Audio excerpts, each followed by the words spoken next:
टूनी चिड़िया बेचारी आराम से अपने घर में बैठी हुई थी। उसके पास खाने पीने की भी बहुत कमी थी। तभी उसके दिमाग में एक अच्छा सा आइडिया आता है। अरे अगर मैं ऐसे ही अपने घर में बैठी रहूंगी तो मेरे खाने पीने का क्या होगा, मैं खाऊंगी क्या। इसीलिए मैं सोच रही हूँ क्यों ना मैं इस बार अपनी खुद की गेहूं की फसल उगाऊं। हाँ मैं ऐसा ही करूँगी। अभी मैं चलती हूँ, किसी ना किसी पे तो थोड़ा सा अनाज का बीज मिल ही जाएगा और मैं उसका बीज बाद में वापस कर दूंगी। हे भगवान, बस आज मुझे कोई ना कोई थोड़ा सा अनाज का बीज दे दे। जब मेरी फसल पूरी हो जाएगी तो उसको काट कर मैं उसका बीज वापस कर दूंगी। उसके बाद टूनी चिड़िया अनाज का बीज लेने एक कालू कौवे के पास जाती है। कैसे हो कालू भैया? अरे हम तो ठीक हैं टूनी चिड़िया, तुम बताओ तुम कैसी हो। तुम तो हमें भूल ही गई, तुम तो हमारे घर आती भी नहीं। ऐसा लगता है कि जैसे तुम हमको जानती ही नहीं हो। नहीं नहीं, ऐसी कोई बात नहीं कालू भाई, मुझे थोड़ा सा काम था। मुझे ना आपसे थोड़े से अनाज के बीज चाहिए थे।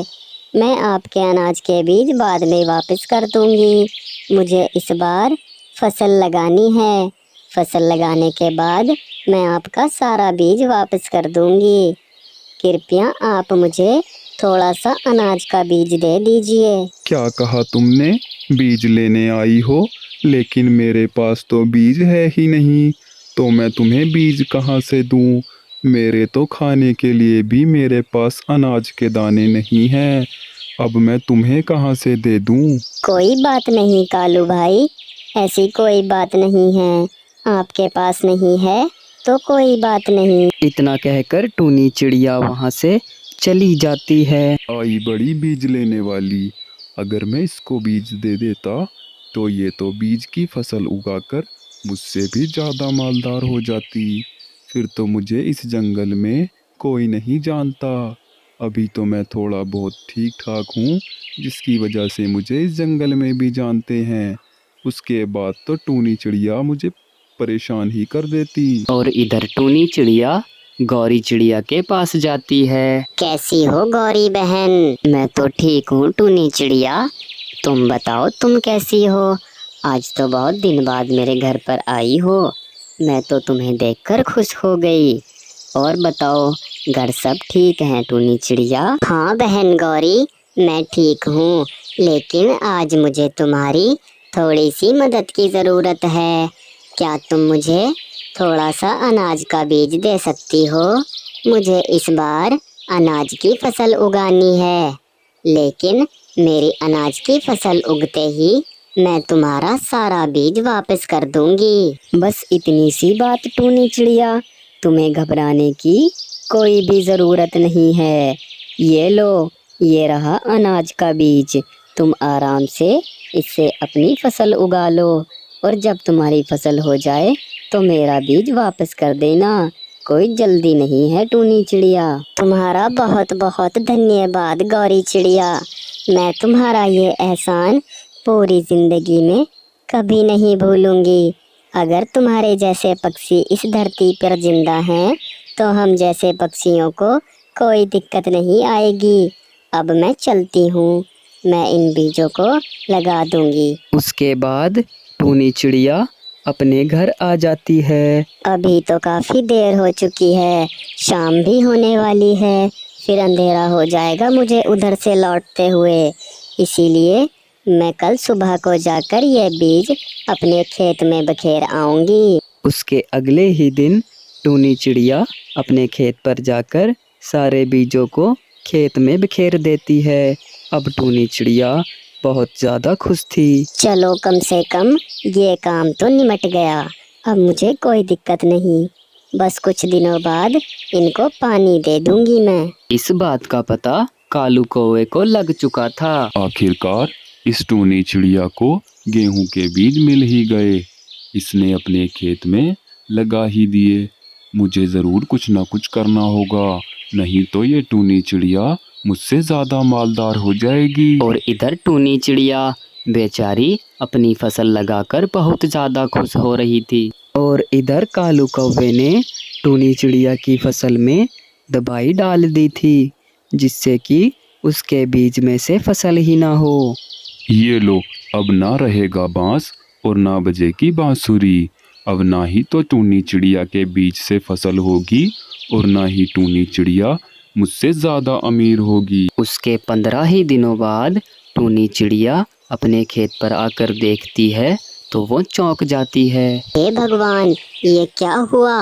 अब तक तो मेरे बीज में से फसल निकल जानी चाहिए थी, लेकिन अभी तक फसल नहीं निकली। लेकिन ये यहाँ से खुशबू कैसी आ रही है? लगता है मेरे बीजों में किसी ने दवाई डाल दी, जिसकी वजह से मेरी फसल नहीं हुई। मुझे जल्दी से इस बात का पता लगाना होगा। पता नहीं किसने मेरी मेहनत को बर्बाद किया है। टूनी चिड़िया अपनी फसल के बारे में पता करने जंगल में चली जाती है। तभी उसको बहुत तेज आवाज आती है। बचाओ, मुझे कोई बचाओ, बचाओ, मुझे बचाओ। तभी टूनी चिड़िया वहां आती है और उस जाल को हटाती है। धन्यवाद टूनी चिड़िया, अगर आज तुम ना होती तो आज तो मेरी जान ही निकल गई होती। आज तुमने मेरी जान बचा ली है, तुम्हारा बहुत बहुत धन्यवाद। मैं तुम्हारा उपकार पूरी जिंदगी में नहीं भूलूंगा। लेकिन तुम ये बताओ, तुम इधर से कहाँ जा रही थी? अरे कालू भाई, आपको तो पता था कि मैं अपने खेत में गेहूं की फसल उगाऊंगी और मैंने अपने खेत में बीज भी डाल दिए थे। लेकिन पता नहीं किसने मेरे बीजों में दवाई डाल दी, जिसकी वजह से मेरे बीज में से फसल ही नहीं निकली। बस उसी बात का पता लगाने जा रही हूँ मैं। एक बात बोलूं टूनी चिड़िया, तुम्हारे बीज में दवाई गिराने का काम मैंने किया था। मुझे माफ कर दो, मैंने ही तुम्हारे बीज में दवाई डाली थी। क्या कहा तुमने? तुमने मेरे बीजों में दवाई डाली? हे भगवान, ये तुमने अच्छा नहीं किया। तुमने मेरी सारी मेहनत पर पानी फेर दिया। तुम्हें ये काम करते हुए शर्म भी नहीं आई क्या? आखिरकार तुमने मेरे साथ ऐसा क्यों किया? मैंने क्या बिगाड़ा था तुम्हारा? टूनी चिड़िया, मुझे माफ कर दो। मुझे अपने किए पर मैं बहुत शर्मिंदा हूँ। मुझे ऐसा नहीं करना चाहिए था, लेकिन मुझे अब अपनी गलती का एहसास हो गया है। मैंने तुम्हारे साथ बहुत गलत किया। कृपया करके मुझे माफ कर दो। लेकिन हाँ, अब हम दोनों मिलकर फसल उगाएंगे और दोनों साथ में रहेंगे और दोनों अच्छी फसल उगाकर बेचेंगे। उसके कुछ ही दिनों बाद फिर दोनों ने अच्छी सी फसल उगाई और अब टूनी चिड़िया और कालू कौवा बहुत ज़्यादा खुश थे और दोनों एक साथ ही रहने लगे थे। एक बार की बात है, एक जंगल में एक राजा रहा करता था। उस राजा के एक छोटा सा बच्चा भी था जिसका नाम टुन्नू था। वो बच्चा बहुत ज़्यादा शरारती था और वो बच्चा बहुत ज़्यादा जिद्दी भी था। एक बात की जिद पकड़ लेता था। पापा, आज मैं बाहर घूमने जाऊंगा। मैं आज तक बाहर जंगल को देखने भी नहीं गया और ना ही आपने मुझे कभी जाने दिया। लेकिन आज तो मैं अपना सारा जंगल देख कर आऊंगा। अरे नहीं नहीं बेटा, तुम बाहर घूमने नहीं जाओगे, क्योंकि हमारे जंगल में शिकारी पक्षी बहुत ज़्यादा घूमते हैं और तुम हमारे जंगल में खो भी जाओगे। हमारा बहुत बड़ा जंगल है, इसीलिए तुम कहीं मत जाओ, अपने घर पर ही रहो। नहीं पापा, आज चाहे कुछ भी हो जाए, आज तो मैं जंगल में घूमने जाऊंगा और वहाँ के पक्षियों के साथ खेल कर भी आऊंगा। आप मुझे कहीं नहीं जाने देते, आप बहुत बुरे हो। ठीक है बेटा, उदास मत हो, तुम जा सकते हो जंगल में घूमने, लेकिन याद रखना समय से अपने घर आ जाना, क्योंकि शिकारी पक्षी बहुत ज़्यादा बुरे हैं, वो बच्चों को उठाकर ले जाते हैं। उसके बाद टुन्नू जंगल में घूमने के लिए घर से चला जाता है। हे भगवान, मैंने इसको भेज तो दिया जंगल में घूमने, लेकिन ये अभी बच्चा है। अगर ये जंगल में कहीं खो गया तो शिकारी पक्षी इसको छोड़ेंगे नहीं। मुझे तो बहुत फिक्र हो रही है इसकी। दूसरी तरफ टुन्नू घूमते घूमते जंगल से बहुत दूर आ जाता है और वो जंगल में खो जाता है। वो बहुत उदास भी हो जाता है। लगता है पापा ने सही कहा था, मुझे घर से नहीं आना चाहिए था। उन्होंने मुझसे कहा था बेटा तुम खो जाओगे, और बिल्कुल ऐसा ही हुआ। अब मैं पता नहीं कहाँ आ गया हूँ, अब मैं क्या करूँ। लेकिन उसकी ये बातें पेड़ पर बैठी हुई एक चिड़िया सुन रही थी, जो कि इस जंगल में आज ही नई नई रहने के लिए आई थी, और इसका नाम टूनी चिड़िया था। टूनी चिड़िया उसकी बातें सुनकर सोचती है, क्यों ना मैं इसके पास जाकर इससे पूछ लूं। अरे ये किसका बच्चा है, मुझे इसके पास जाकर पूछना चाहिए। बेचारा बहुत परेशान है और बहुत देर से यहाँ बैठा हुआ है। चलो जल्दी से इसके पास चलती हूँ और पूछती हूँ इससे। मुझे तो ऐसा लगता है कि ये खो गया है इस जंगल में। ऐसा करूँगी, इस बच्चे को मैं अपने घर ले जाकर इससे पूछ लूँगी। उसके बाद टूनी चिड़िया उस बच्चे के पास पहुंच जाती है। अरे बेटा उदास क्यों होते हो, मैं हूं ना तुम्हारे साथ। मैं बहुत देर से पेड़ पर बैठी हुई तुम्हारी बातें सुन रही थी। मुझे ऐसा लगता है कि तुम खो गए हो, लेकिन तुम घबराओ नहीं। तुम मेरे साथ मेरे घर चलो, वहाँ बैठकर बातें करेंगे। दूसरी तरफ जंगल के महाराज बहुत ज़्यादा परेशान हो रहे थे। उन्होंने अपने सेनापति से ऐलान करवाने को कह दिया। अरे सेनापति, जाओ जाकर पूरे जंगल में ये ऐलान कर दो कि महाराज का बच्चा खो गया है, और जिसको भी मिले वो उस बच्चे को महल तक पहुंचा दे। और अभी जाओ, क्योंकि मुझे बहुत ज़्यादा चिंता हो रही है। सुबह से मेरा बच्चा अभी तक महल भी नहीं आया। उसके बाद सेनापति ऐलान करने चला जाता है। अरे सुनो सुनो, सुबह से महाराज का बच्चा अभी तक महल नहीं पहुंचा, वो जंगल में घूमने गया था। अगर किसी को महाराज का बच्चा दिखाई दे तो वो उस बच्चे को महाराज को दे दे। दूसरी तरफ टूनी चिड़िया उसको अपने घर ले आती है। अरे बेटा अब बताओ मुझे कि तुम कौन हो और कहाँ से आए हो। अब मुझे सारी बात बताओ, घबराओ नहीं। अरे आंटी, मैं इस जंगल के महाराज का बेटा हूँ, और मैं सुबह खेलने के लिए इस जंगल में आया था, लेकिन मुझे इस जंगल के बारे में कुछ नहीं पता, इसलिए मैं इस जंगल में खो गया हूँ, और अब मुझे मेरे घर जाना है। आप मुझे मेरे घर पहुँचा दीजिए, मेरे पापा मेरी इंतज़ार कर रहे होंगे। अरे बेटा तुम घबरा क्यों रहे हो, मैं हूं ना तुम्हारे साथ। मैं तुमको तुम्हारे घर पहुंचाऊंगी, तुम्हें घबराने की कोई ज़रूरत नहीं है। चलो आओ महल चलते हैं। उसके बाद टूनी चिड़िया उसको महल की तरफ ले जाती है। प्रणाम महाराज।